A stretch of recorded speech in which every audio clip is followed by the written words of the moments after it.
are. We see how you feel. We see where you stand. We're very clear. We're very clear. We are very clear. We're very clear that the haves do not have the have-nots backs. We're very clear. Dear halves. Dear halves. Dear halves. You don't have the have-nots back. You make money off our community. You exploit our community. You make money off our women. You exploit our women. You make money off of us. I'm saying we are the women are who breaks music.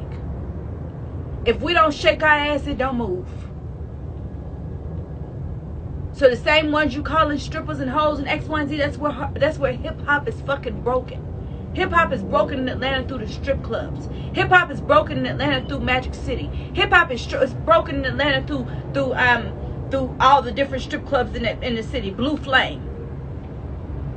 So if you don't have a bone, if you don't have a bone of love and or compassion in your body for the same people that made you who you are, we got something for y'all. Oh baby, this is slow, but it's gonna be for sure. This is slow, but it's gonna be for sure.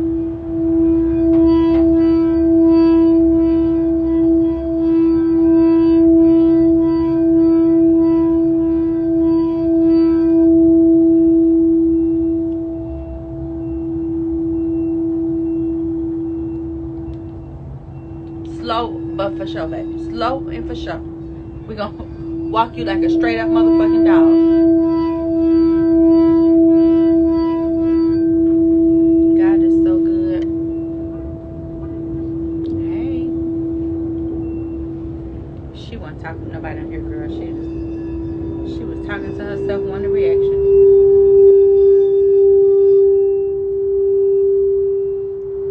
Bitch, we over here rich bitches with songbirds. You don't get no reaction out of us.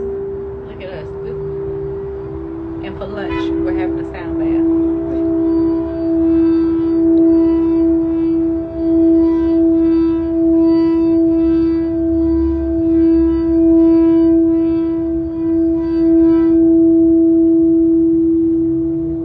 Situational activism, honey.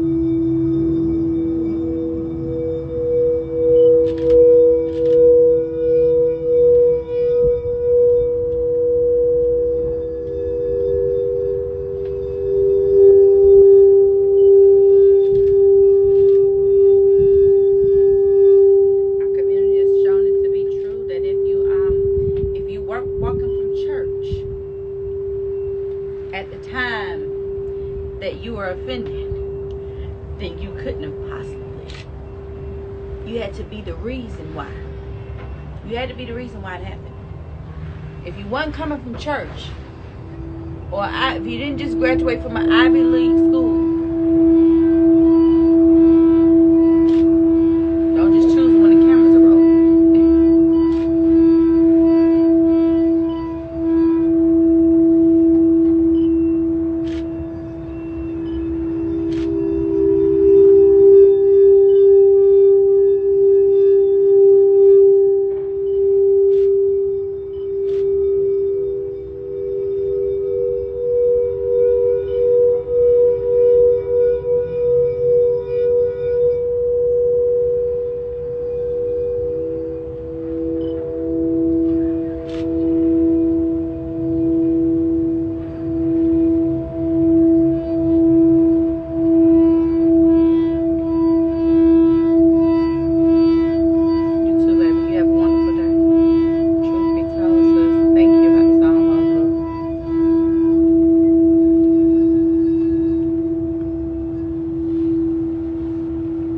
Y'all like my little socks? Look, they got crystals on them. Look at that. You like my little crystal socks? I thought it was so cute. I thought they was so cute. It was giving me all types of life.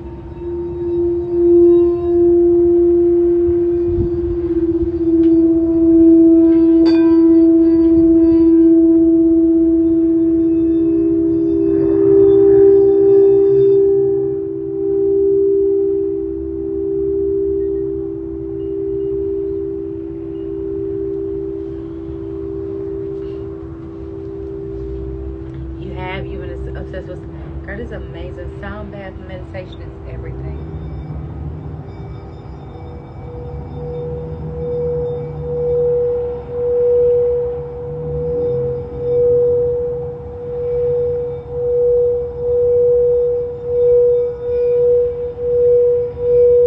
Thank you, baby. Thank you.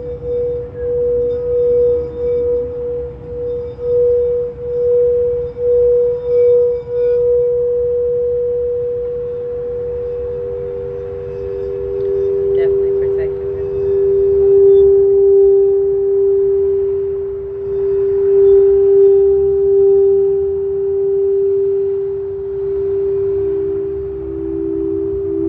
These came from Amazon, y'all.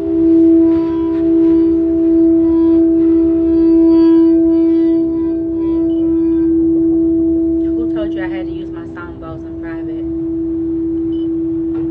I recommend 91, 109, 23. What's your favorite? What's your favorite song? What's your favorite Bible scripture? 121. Huh? Psalm 121. Psalm 121. What else? 93. 93.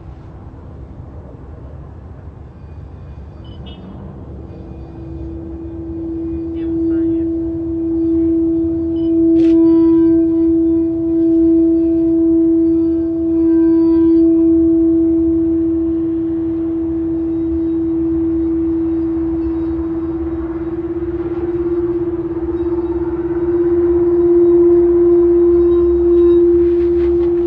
We're about to sell so much fucking hemp, y'all. Like, the distributor today was amazing. Hey, Tyrone.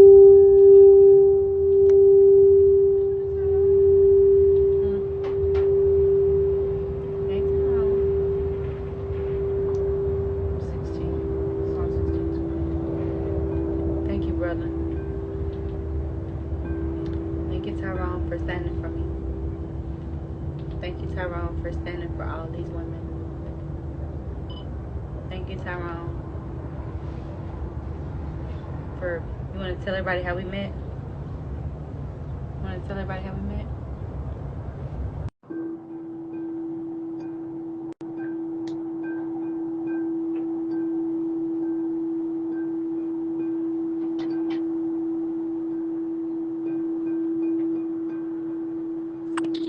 Hey Sabrina, Hey, how are you?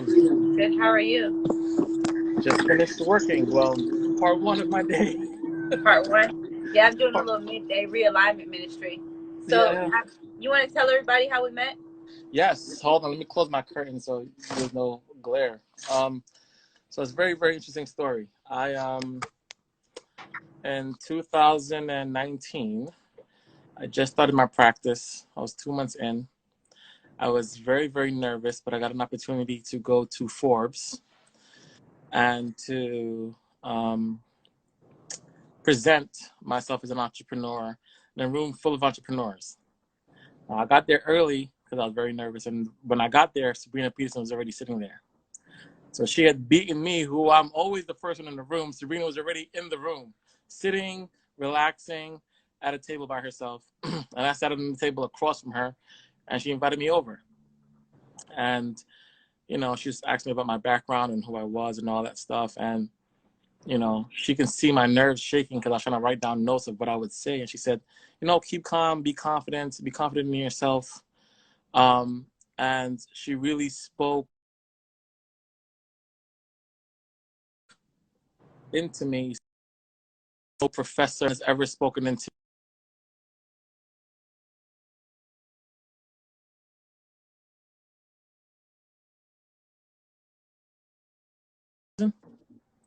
Yeah. Good now. Okay. Okay, Yeah. I'm back.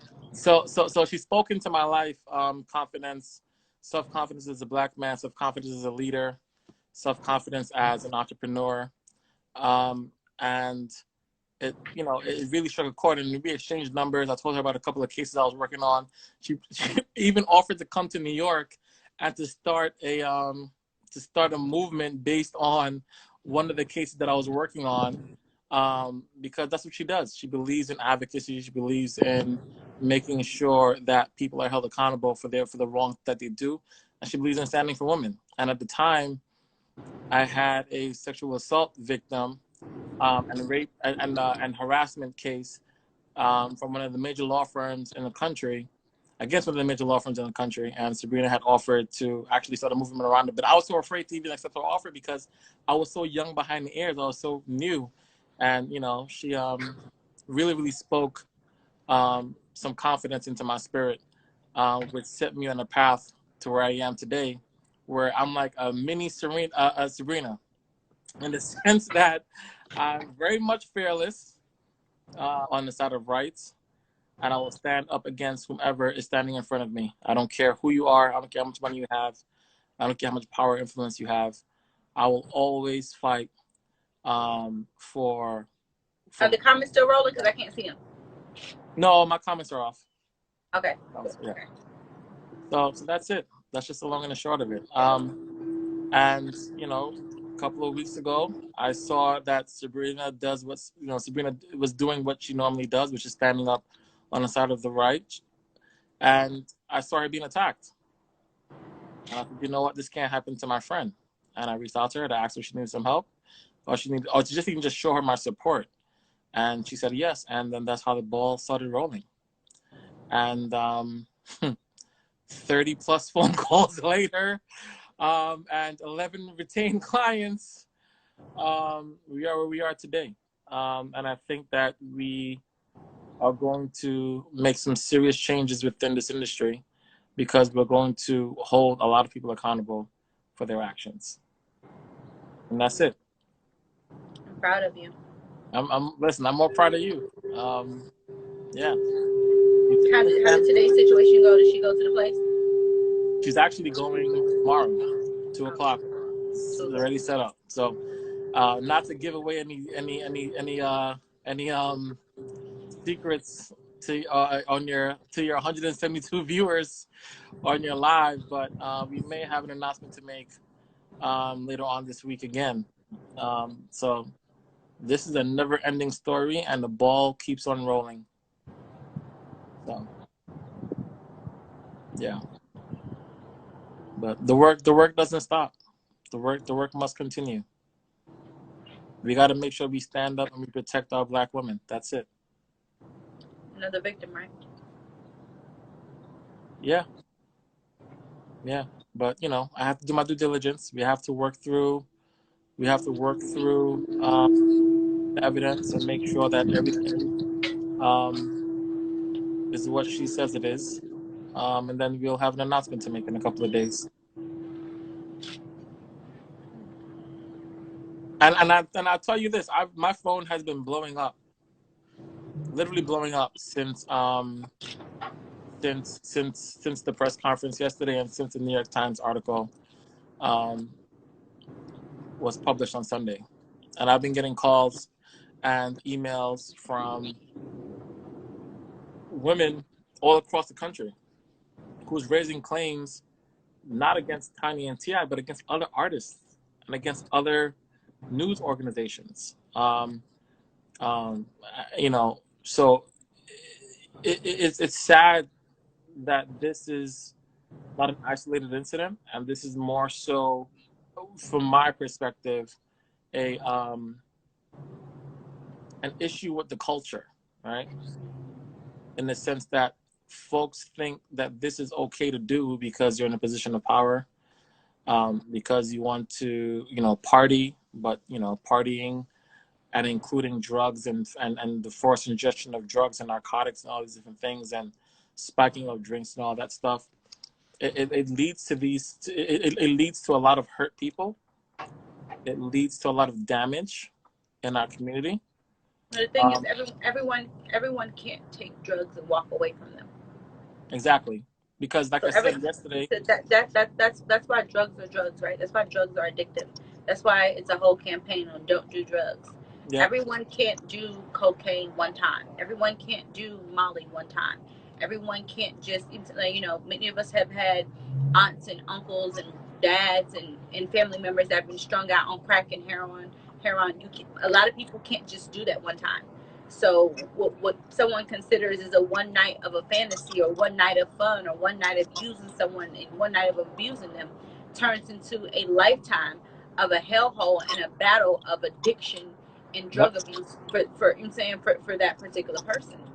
And when Yep. you have power and when you have a position in life and when you have a face card, you know you should know not to use that in any way, shape, fashion, or form negatively.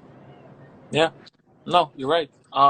And that's and that unfortunately is the case. I mentioned that a little bit briefly yesterday during a press conference. Is the fact that some of the women that came forward and some of the women that I am representing actually had succumbed to addiction at some point in their life shortly thereafter the experience that they had with the Harrises. And some of them were able to bounce back quickly, maybe a couple of months, maybe a year, maybe a two, and some of them took years because, like you just said, you don't know the impact that drugs or narcotics will have on a particular individual. You don't know how their body's going to react to it. You don't know what their family's history is when it comes to addiction and how easy it is for them to get addicted to something as opposed to someone else because maybe their dad was an addict or their mother was an addict or someone along the line in their lineage was an addict. So, you know, what you're viewing as momentary fun can lead to, like you just said, a lifetime of hell for a lot of people. There's a thing called cultural responsibility. Yep. And when you are when and I always deem myself to try to be as culturally responsible as possible, right? So even during the pandemic, as much as I wanted to go out and do things of that nature, I found myself to be culturally responsible, meaning that I'm not going places where there are large parties and X, Y, and Z because there may be a woman that just in saying that is in such alignment with me that she says, well, shit, if Sabrina doing it, then I'm gonna do it.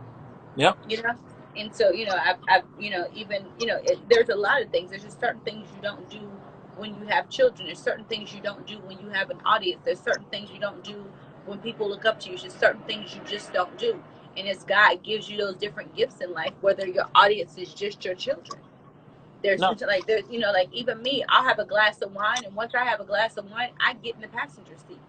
Yeah. I may have started off driving, but you said once I've had me a glass of wine or two glasses of wine, I get my ass in the passenger seat because I realize that although I think I can handle it, I with my repercussion, there's a little person that's 8 years old that every single decision I make in life affects his whole entire affects his existence. And so with I mean, when you think about that, whether your audience is the audience of one child or your audience is the audience of 10 million, you have to be culturally responsible for those that are looking at you, whether it's your neighbors next door, your people down the street, X, Y, and Z. So that is a and No. What you said is very, very important. But you know what the thing is, the difference between what you just said and versus what's been happening is that, well, in this particular situation, is that you would make a choice to take a drink and to sit in the passenger seat. These women did not have a choice. The choice was taken away from them, right? once you were But drugged. yes, when you're drugged, the choice is then removed from you, and you lose your ability to say yay or to say nay. You lose your ability to consent. You cannot consent if you're intoxicated. You cannot consent if you're drugged. There's no way that you can consent. If someone remove and then in particular, if the person who you're accusing of violating you was the individual that supplied you with the narcotics, then that's another layer on top of this that hasn't even been considered yet. So let me ask you a question. What is the definition of coercion Well, as it far as depends. the law is concerned? Do you know that off the top of your head? I don't know off the top of my head, but I can tell you this: it depends upon the context that you're looking at. All right. So, if you are telling someone to engage in an act that if they in their right mind, without the influence of drugs and alcohol, they would not have made. And then you do it under the context of, you're in a room, you're in a house, you don't know where you are, you don't know what location you're in. They take away your cell phone, they take away your car keys, they take away everything from you, and they put you in a space, and they tell you that you cannot leave for 24 hours, 48 hours, 30, or 72 hours, and that while you're here, you must drink this, you must ingest this, and then you must engage in this act with X person. Then that's coercion. That right there is the definition of the trafficking, the sex trafficking statute that I referenced, right? Forcing someone to engage in an act against their will with someone else, right? And telling them that they have to do it, even just instructing them to do it, right? Or threatening them. Tell them if you don't do X, then Y will happen. So there's a lot of work to be done within this space, especially within this culture and within this community. And we just have to start by holding people accountable for the actions that they've committed and for the harm that they've done. Because like I said earlier, one night of fun can lead to a lifetime of pain for a lot of different people. Where you think you're getting your rocks off within an hour or within a day or within 2 or 3 days, you've just set someone's life back. And now they can engage in appropriate consensual relationships. I have to apologize for like all my friends that I've like been like, let's do this, let's party, let's take, let's take a pill, let's take a sleeping pill, let's, like, I'd have to just wholeheartedly apologize because like peer pressure is real. Like even my friends who don't even want to smoke, like like we like Pat try to force it, like, man, smoke this, I'd have to be a deep apology for that because because you don't know. Like you may be able to handle it, but the person next to you can very well not handle it. I remember my niece, like I have a niece that my great nephew's son, that's her mom that's in the picture, look what that they posted. I remember giving her weed. I remember her saying like her smoking weed with me, and after it was a gateway for her. You get me? You know what I'm saying? It like she went on to smoke with other people and other people and other people. You know what I'm saying? And it like this thing is really real. You know what I'm saying? And like I was oblivious to it because hey, I'm just we young smoking weed, so I can smoke weed, and but some people can't handle this shit. Yep. Everybody does not have the same genetic makeup. Everybody does not. Everybody can't just pop a Molly and then go back to just not doing anything the next day. Like some people can't, like a lot of people, if you see on the streets right now, a lot of people can't just do crack once. Yep. I've had situations where I had a relative who developed an addiction from smoking weed, and that was a gateway into other things as well. So you're 100% right. I think the comments. Let me see if the comments are stuck. Hold on, let me see. Let me know if the comments stuck. Remy, somebody. No, they're running. I think they're running. They're not running on my side. I can't see them. I can't see them. Oh yeah, they get it. Yeah. Okay, I got it. Yeah. Well, God is good. Yeah, it definitely is. I did my 2 prayers for the day. I have 1 more coming. So I said a prayer this morning, and I said the same prayer I said in prison: is God, please grant me triumph over adversity. I asked God to, if this is the fight you want me to fight, please supply me with every tool. Mm-hmm. I don't want the tools from me. I don't want the tools from you. I don't want tools from man. I want every tool I need in this particular fight from the Lord. Yep. And so you said, if this is the fight you want me to fight, give me the tools to fight it. And if you don't want me to fight it, then don't give me any means to be able to move forward. Yeah. And that'll be my sign. That'll be my sign. My sign is my sign not to fight it will be no more victims. Yeah. That'll be my first sign. My second sign will be, that's it. No Mm-hmm. more victims.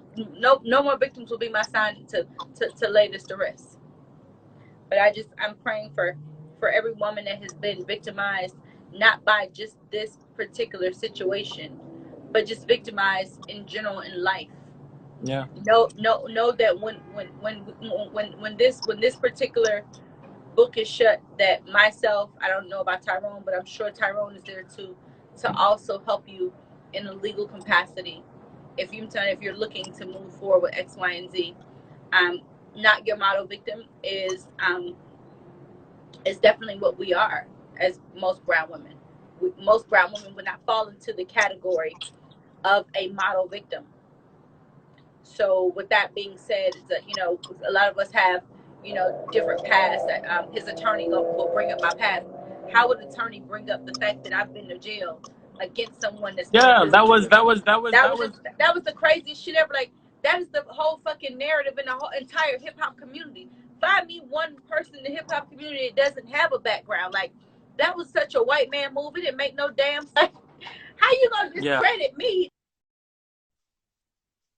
Oh, you gonna Yeah. discredit me because I got the damn housewife charge? I got the charge of keeping it real. Yeah.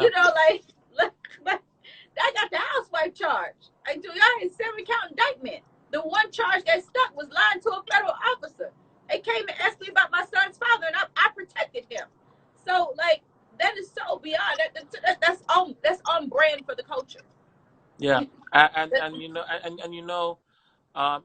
they before I had my, as you know this, before I had my first conversation with his attorney, he sent me the whole entire dossier on you. Like, if you haven't been talking about who you are and the path that you've walked on and the journey God put you on your entire existence. I mean, that's just the makeup of you, right? The fact that you started out one way, it's not how you start, but it's how you finish. And what you're doing now is very, very, very commendable. And the fact that they tried to use that as a way, in my opinion, this is just my opinion, as a scare tactic to either get you to back down or to back off, like if you're ashamed of your journey, I think was very laughable, which is why I responded with thank you for providing this, because my client disclosed all of this already, and this is just further confirmation of what you already told me.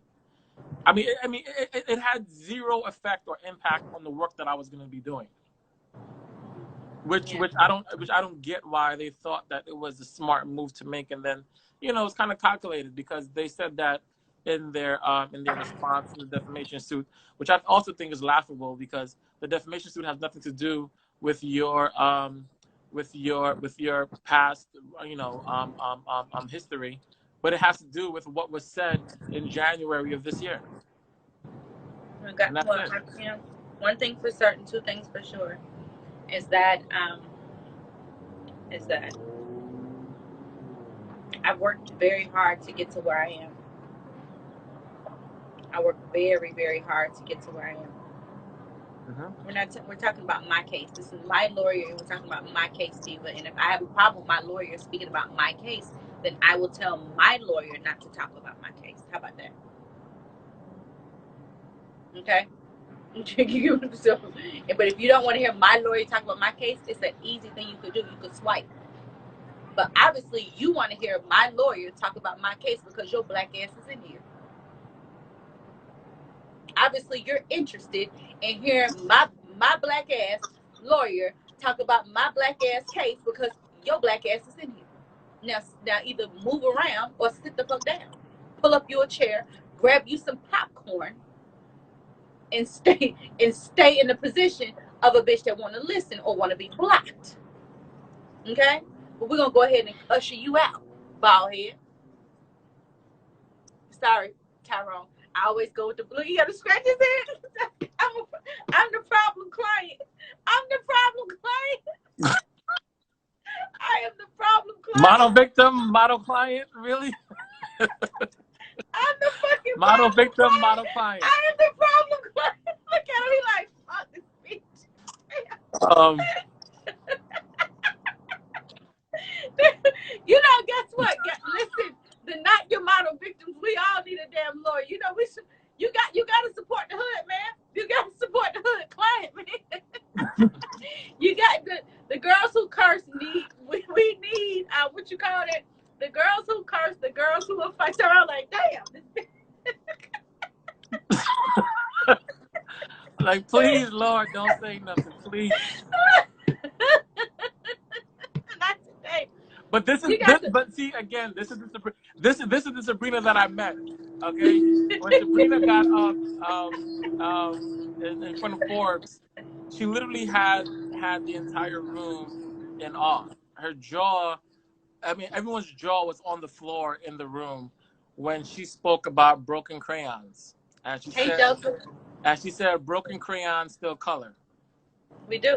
And for me, that was just a life-changing moment, because who would think to say something like that? Who would think to say that that's to use that to describe um,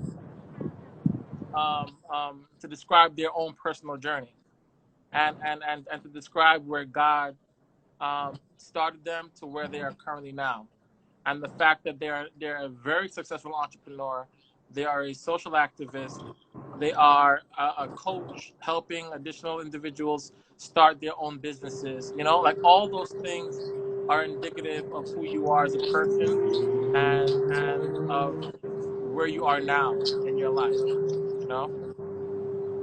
We still color, y'all. Listen, we might be broken, we might be bruised, we might be damaged, we might be marked down. You understand that? You might be counted out, but you still color and you still matter. You might not speak the best. You may stutter like my lawyer. You may stutter like me. Thanks for calling me out. No, you might, for real, you may speak Ebonics, but listen, let me explain something to you. I put this on Not Your Model Victim, and I like to say this here. Let me explain something to you. There's no myth about your truth, sister. I don't know what people are out here have told you about or said to you, but the truth is, here's the truth. No matter how you said it, when it comes to your truth, no matter how you said it, it don't matter when you said it, it don't matter why you said it, it don't matter where you said it, it don't matter who you said it to. When the truth is the truth, nothing negates the truth. So don't let anyone, that when people, you have to prepare a lie. People want you to say, well, why'd you say it here? Well, why'd you do it this? Well, why'd you say it now? Baby, ain't no time, date, or place. There's no expiration on the truth. There's no certain way you have to say the truth. You don't have to articulate the truth. Okay? You have to articulate lies. You have to articulate bullshit. But when the truth is inside of you, don't let nobody tell you how and when to tell the truth. How and when to tell the truth. And that's the thing, right? So Judge Judy always says this line on her show. She goes, you don't have to have a good memory if you're telling the truth. No. Which is very, very true. Not at all. Sometimes we can't articulate. Yeah. Well, I have to jump off because I have another call in 15. Bye. See you later. For. So I'll talk to you tonight. All right. Bye-bye. All right. Bye-bye. Bye. Joseph, you want to come in? Let me see where you at.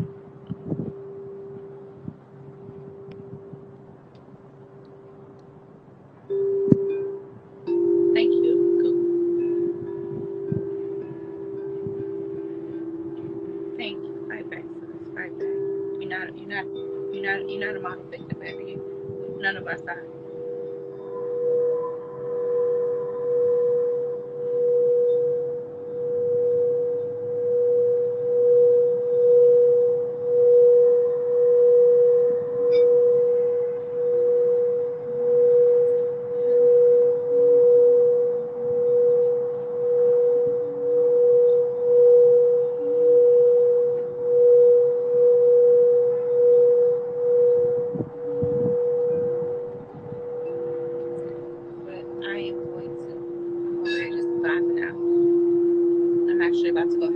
gosh, I gotta jump back on calls too. I got so many. Even with the cards, so you have to, hello, there's no expiration. Yes, exactly, Key. That's beautiful. Let me see someone trying to join. I don't know who this is. Hold up.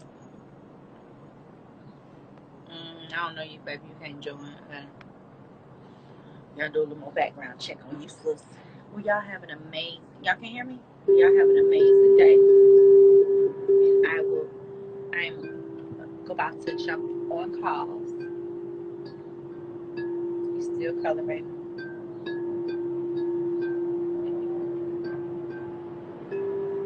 Love y'all. Be amazing. Be resilient. And to my distributors. Oh, it's my phone. You can't hear me? Oh, you can hear? Okay. To my phone. To my distributors, I'm on the calls. I'm calling all of y'all one by one. There's so many of us. We are so deep, and so I am enjoying you, and I'm enjoying these calls. I'm enjoying getting the word out. We're getting all your orders out and in the mail, and this is amazing. This is amazing. Like what we're doing in the hemp business, what we're doing in the hemp space is amazing. The way we're moving in the distribution space, the products that I'm creating just for the distribution is amazing. It's amazing. What's going on in our whole hemp community is big, huge. The movement that we're creating is phenomenal, and I'm extremely proud of all the brown women that have jumped into this particular space.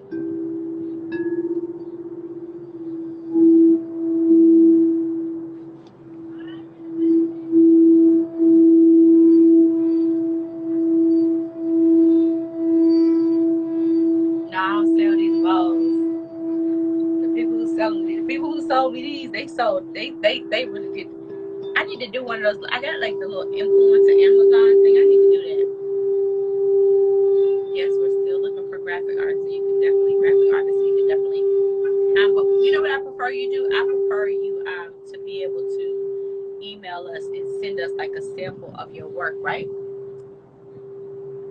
Damn, I wish I could go live with this person. Why won't let me go live with you? Damn. But you, girl, we're getting it together. Like being a boss, it ain't just about money though. Everybody thinks being a boss is about money. Being a boss is about having enough to live life on your own terms. Oh, it does. It sounds good with the bass. It sounds good. Being a boss, being a boss isn't a song. I'm using song boss. Isn't everybody thinks being a like you can have millions of dollars and still be working for someone else and on someone else's terms. Being a boss is living life on your own terms. Being a boss, right? This to me is being a boss right now. Being a boss is being able to spend my time and do what I want to do and be able to take a break and walk away and say, you know something? I think I want to go meditate and do my song boss. Being a boss is about exactly, it's never about the money, it's about the value and purpose. Exactly. Being a boss is about living in your, walking in your purpose. Being a boss is being able to walk away from money and to be able to step out on purpose and cause. That's being a boss. That's being a boss. Being a boss isn't, what do you call it? Like telling people what to do and just delegating X, Y, and Z. That's being a manager. But being a boss is definitely being able to live life on your own terms. Definitely be able to live life on your own terms. Exactly.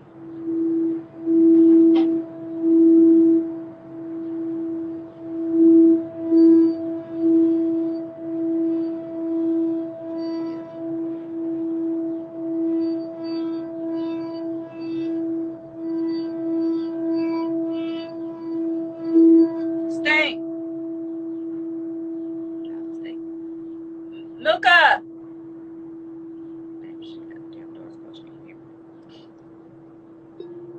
So I'm about to get back to work. I'm calling my distributors, relaxing.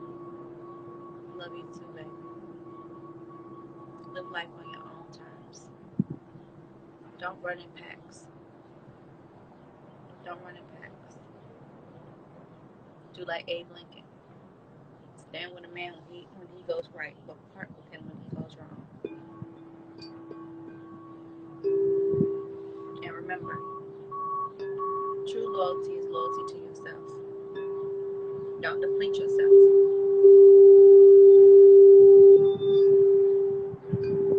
Don't live depleted. Many of us are walking around depleted. I know because I was hurt. Everyone had me but me. I remember that being that woman. I remember being a woman that I was there for everybody but myself. So many days, so many times, we sit there and we spend our entire lives. We could wake up and do this for this person. We could wake up and go here for that. We could wake up and do this. And like, listen. Today, be there for you. Make promises to yourself and keep them. Make promises to you and keep them. Be committed to your healing. Be committed to your mindset. Be committed to organizing your cleaning your own. Be committed to that.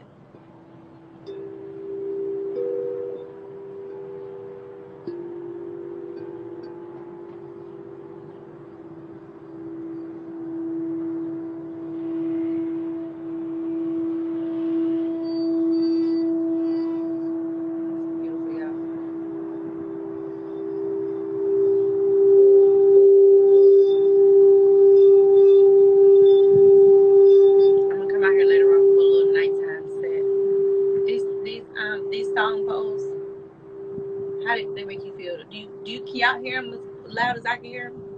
Do they sound as divine as they do to you? I mean, as amazing to you as they do to me?